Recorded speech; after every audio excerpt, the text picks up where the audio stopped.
সেখানে এমন একটা ইসলাম শিক্ষা দিছে যে ইসলামটা তারা নিজেরা বানিয়েছে।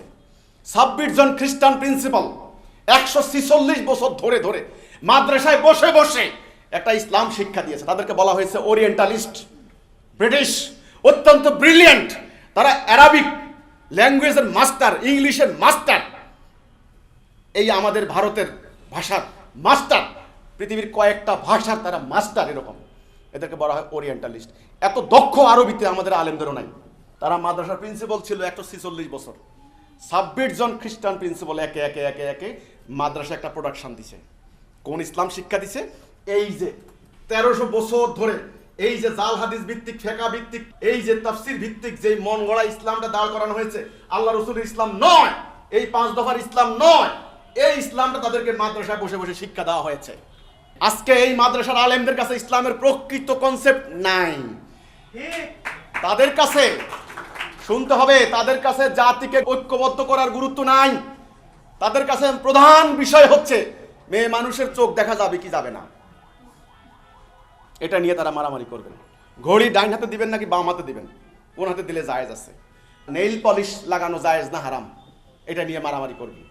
দাড়ি কতটুকু হবে, পাগড়ি কতটুকু হবে, টুপি কতটুকু হবে, সূরার উল্লেখ কিভাবে আমি উচ্চারণ করব, এগুলা নিয়ে মারামারি। এই হচ্ছে আমাদের মাদ্রাসা শিক্ষার ফল, যার কারণে আজকে জাতি ঐক্যবদ্ধ হতে পারছেন না। এই মাদ্রাসার মধ্যে আবার কয়েকটা ভাগ। কাওমি মাদ্রাসা আছে একটা, সরকারি আলিয়া আছে একটা। কাওমিদের ধ্যান ধারণা চিন্তা ভাবনা সম্পূর্ণ আলাদা। এই যে শুনেন না, এক এক সময় এক একটা বক্তব্য দেয়, 4র্থ শ্রেণী 5ম শ্রেণীর আগে উপরে যেন মেয়েরা যেতে না পারে। কাওমিদের এক ধরনের আকিদা, সরকারি আলিয়াদের এক ধরনের আকিদা, হেফজোখানা এক ধরনের আকিদা। হাজার হাজার রকমের বিকৃত আকিদা হয়ে গেছে এই মাদ্রাসা ভিত্তিক, কিন্তু আসল ইসলাম নাই। এখন বলুন কি উপায় হবে এখন মুসলমানদের? কিভাবে এখন আমরা সিরাতুল মুস্তাকিমে ফিরে যাব? কিভাবে জাতি আবার ইউনাইটেড হবে? কিভাবে ঐক্যবদ্ধ হবে? আলেমরা আছেন ওহাবি আর হলো আহলে হাদিস। হাত বাঁধা, নামাজের সময় হাত বাঁধা এমনি হবে না হাত বাঁধা এমনি হবে, এটা নিয়ে মারামারি। এটা কি মুখ্য এখন জাতির? আপনারা বলুন, এটা কি মুখ্য? একটা লোক যখন স্ট্রোক করে, হার্টবিট বন্ধ হয়ে গেছে, তার চোখের সমস্যা, কানের সমস্যা, চুল সাদা হয়ে গেছে, চামড়ার মধ্যে চর্মরোগ হয়েছে, এখন ডাক্তার তাকে কি করবে আগে আপনারা বলুন তো দেখি। ডাক্তার কি করবে? তাড়াতাড়ি অ্যাম্বুলেন্সে আপনারা হাসপাতাল নিলেন, ডাক্তার কি করবে? তিনি হার্টবিট চালু করার আপ্রাণ চেষ্টা করবেন নাকি? রোগী যখন উঠে দাঁড়াবে তখন একে একে কোন রোগটা তারপরে ভালো করা যায়, তারপরে তারপরে তারপরে চামড়া রোগ নিয়ে পরে ধরবে। আমার জাতি পরাজিত গত 1300 বছর থেকে। এই যে প্রথম আক্রমণ আমি বললাম হালাকু খান, দ্বিতীয় আক্রমণ ক্রুসেডার, তৃতীয় আক্রমণ ইউরোপিয়ানদের থেকে, আমরা আজকে পরাজিত। আল্লাহর হুকুম নাই, আমরা বিধান মানছি তাদের, আমরা রাজনীতি করছি তাদের, অর্থনীতি মানছি তাদের। আজকে আমাদের বাজেট চলে তাদের টাকায়, ভিক্ষার টাকায়। আমাদের কোনো সমাধান আজকে এখানে হয় না, চলে যায় নিউ ইয়র্ক, লন্ডন, সিঙ্গাপুর। তারা আমাদের উপরে প্রভুত্ব করছে। আমরা বসে বসে এইবার দাড়ি কতটুকু হবে, টুপি কতটুকু হবে, পাগড়ি কতটুকু হবে, তসবির দানা কয়টা টিপবেন, এটা দিতে। এটা হলো এই 1300 বছরের বিকৃতির ফল। আমাদের বক্তব্য হচ্ছে, যদি সাম্রাজ্যবাদী, অস্ত্র ব্যবসায়ী, পরাশক্তিধর, দাজ্জালীয় অপশক্তির বিরুদ্ধে মোকাবেলায় যদি বাঁচতে হয়, আপনারা সচেতন আছেন, আপনারা জানেন কি সংকট কামিং আসতেছে, এবং শুধু আসতেছে না, একদম নিকটে, কাছাকাছি। এটা থেকে বাঁচতে হলে জাতিকে আবার ওই আসল জায়গায় ফেরত যেতে হবে, আসল জায়গায় আবার ফেরত যেতে হবে। তাওহীদ, লা ইলাহা ইল্লাল্লাহ, যেখান থেকে আমরা বিচ্যুত হয়েছি। পথিক, তুমি কি পথ হারিয়েছ? আগে এটা স্বীকার করতে হবে, হ্যাঁ আমরা পথ হারিয়েছি। তারপরে আপনি সেই পথে উঠেন। আপনি ধরুন যাবেন চট্টগ্রাম, আপনি সিলেট রাস্তা চলে গেলেন, নরসিংদী পার হয়ে গেলেন। একজন যদি আপনাকে বলেন যে দাঁড়ান, আপনি কোথায় যাবেন? বলে আমি ঢাকা যাব, এটা ঢাকার পথ নয়, ভুল পথ। তখন আপনার উচিত হবে না ব্যাক করা, ব্যাক করে এসে আবার চিটাগং রোডের মধ্যে ওইদিকে রোড ধরা নাকি? না, আপনি বলবেন দূর আপনার কি, আমি যাব আমার সামনে, আমার নিয়ত ঠিক আছে। আরে ভাই, নিয়ত ঠিক থাকলে কি হবে? যদি আপনার রাস্তা ভুল হয়, গন্তব্যে জীবনও যেতে পারবেন না। বলে আমার নিয়ত ঠিক আছে। ওই যারা জঙ্গিবাদী হামলা করে তারাও বলে কি, আমরা বোমা মারতেছি, মরে যে শহীদ হয়ে যেতেছি, কি আমার নিয়ত ঠিক আছে। আরে অসুবিধা কি? আর যারা ওই যে মাজারে গিয়ে গরু বকরি দিয়ে আসে, বা যারা হুজুরে যা করে, আমার নিয়ত ঠিক আছে। আরে ভাই, নিয়ত ঠিক থাকলে, এই যে বলা হয়েছে আকিদা ভুল হলে ইমানের কোনো দাম নাই। আকিদা মানে জানা বুঝা, আমি কোন দিকে যাব, কেন যাব। তো আপনাদের প্রতি আমার আহ্বান মানুষ হিসাবে, আল্লাহর খলিফা হিসাবে, মোমেন হিসাবে, উম্মতে মুহাম্মদী হিসাবে, আমার আপনার এই হতভাগা দুর্ভাগা জাতি যদি আমরা আবারও ঐক্যবদ্ধ হতে না পারি এই 5 দফার উপরে, আল্লাহ রসুলকে দিয়েছেন আমরুকুম বিখামসিন ওয়াল্লাহু আমারানি বিহিন্না হাদিস, আল্লাহ আমাকে এই 5টি কাজের আদেশ দিয়েছেন, আমি তোমাদেরকে দিয়ে যাচ্ছি, সাবধান, তোমরা ঐক্য নষ্ট করো না, ঐক্য নষ্ট করো না, ঐক্য নষ্ট করা কুফর। বিদায় হজের ভাষণে রসুল বললেন, আজকের এই দিন, এই মাস, এই সময় যেমন তোমাদের কাছে পবিত্র, তোমাদের একজনের রক্ত আরেকজনের জন্য পবিত্র, তোমরা নিজেরা হানাহানি করে কুফর করো না, বলেননি রসুল্লাহ? সেই ঐক্য আমরা নষ্ট করেছি। রসুল বলেছেন তোমরা আনুগত্য করো আল্লাহর, তোমাদের আমিরের, যারা আমিরের আনুগত্য করবে তারা আমার আনুগত্য করবে। তোমাদের আমির যদি কান কাটা হয়, নিগ্র হয়, কিছু দাস হয়, ক্ষুদ্র মস্তিষ্ক হয়, তবুও তার আনুগত্য করবে। আজকে কে আমাদের জাতির নেতা? আমাদের জাতির নেতা একদিকে, ধর্ম নেতা একদিকে।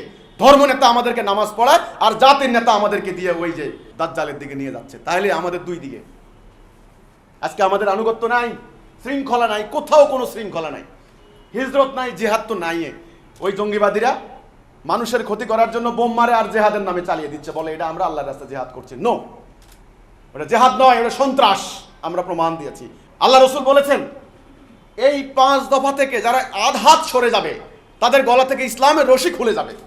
তারা নামাজ পড়লেও, রোজা রাখলেও, নিজেদেরকে মুসলমান বলে দাবি করলেও তারা জাহান্নামের জ্বালানি, পাথর। এখন বলুন তো, আমরা এই কর্মসূচি থেকে আধহাত সরে গিয়েছি না কোটি কোটি মাইল সরে গিয়েছি? আমরা নামাজ পড়ি, রোজা রাখি, নিজেদেরকে মুসলমান বলে দাবি করি না। ওই যে রসুল বলছেন লাভ হবে না, জাহান্নামে জ্বালানি, পাথর। সাদ্দাম হোসেন তো ইরাক বাঁচাইতে পারবে না, গাদ্দাফি লিবিয়া বাঁচাইতে পারে না, বাদশাহ জহির আফগানিস্তান বাঁচাইতে পারে না, ওই চাক্কি মাথায় দেওয়া শেখেরা আরব বাঁচাইতে পারবে না। আল্লাহর গজব। হালাকু খানরা লুটপাট করার জন্য এসেছে, তোমাদেরকে মুমিন বানানোর জন্য আসে নাই। বুশের বাপ বেটারা তোমাদেরকে শোষণ করার জন্য এসেছে, তোমাদেরকে উন্নয়নের জন্য আসে না। কারণ আল্লাহ দেওয়া মাটির নিচে তোমাদের অপুরন্ত তেল সম্পদ, গ্যাস সম্পদ, খনিজ সম্পদ, আল্লাহর কোন হিসাব তোমাদের নিচে দিছে? তোমাদের এগুলি তাদের দরকার। এই সভ্যতার গাড়ি চলে না, চাকা চলে না, বিমান চলে না ওই জ্বালানি ব্যতীত। এটা তোমাদের পায়ের নিচে। এখন তোমাদের থেকে নিতে হলে তোমাদের শিয়া সুন্নি মারামারি লাগতে হবে, এই মোল্লা ওই মোল্লা মারামারি লাগতে হবে, এই দল ওই দল কামড়া কামড়ি লাগতে হবে। তোমাদেরকে লাগিয়ে দিয়েছে, আর তারা বলে মীমাংসা আমরা করব। আসর জাতিসংঘে, কিন্তু জাতিসংঘ একটা মানবাধিকার রক্ষা করতে পারে না। জাতিসংঘ রুয়ান্ডার গণহত্যা বন্ধ করতে পেরেছে? মিয়ানমারের গণহত্যা বন্ধ করতে পেরেছে? জাতিসংঘ কম্বোডিয়ার গণহত্যা বন্ধ করতে পেরেছে? ইরাকের আগ্রাসন বন্ধ করতে পেরেছে? জাতিসংঘের 5টা প্রধান স্থায়ী সদস্য, এটাও আরেক অন্যায়। অ্যাটমিক পাওয়ার যাদের আছে তারা বসে 4টা বললো যে ইরাক হামলা করবো না। সাদ্দাম বলতেছে ভাই আমার কাছে অস্ত্র নেই, আমার মাফ করে দেয়। বুশ বলতেছে না, তোরা না গেলেও আমি যাব। কোথায় তোমাদের ডেমোক্রেসি? তোমরা না বলো মেজরিটি পার্সন ইজ গ্রান্টেড? যদি মেজরিটি পার্সন গ্রান্টেড হয়, এখানে ডেমোক্রেসি কোথায়? ওই ফাঁকা বলি আর আমাদেরকে দিও না। কিন্তু আমরা মুসলমান, আমাদের একটা আদর্শ রয়েছে, একটা গাইডলাইন রয়েছে, একটা অবিকৃত কিতাব রয়েছে, এমন একটা জীবন্ত ইতিহাস রয়েছে। আমরা সেটাকে বাদ দিয়েছি ষড়যন্ত্রমূলক ভাবে। 1300 বছর থেকে এটা বাদ দিয়ে একটা বিকৃত ইসলাম শিক্ষা নিয়ে পুরোটা জাতি আজকে ধ্বংস হয়ে গেছে। কেউ বাঁচাইতে পারবে না, বাঁচাবেন একমাত্র আল্লাহ রাব্বুল আলামিন। কে? আল্লাহ। আল্লাহ বলছেন ওয়ালা তাহিনু ওয়ালা তাহজানু ওয়া আনতুমুল আলাউনা ইন কুনতুম মুমিনিন। তোমরা হতাশ হইও না, তোমরা নিরাশ হইও না, তোমরা বিজয়ী হবে যদি তোমরা মুমিন হও। আমি জানি না, আমার বক্তব্য আমি থ্রো করে দিলাম, নেবেন কি নেবেন না আপনাদের।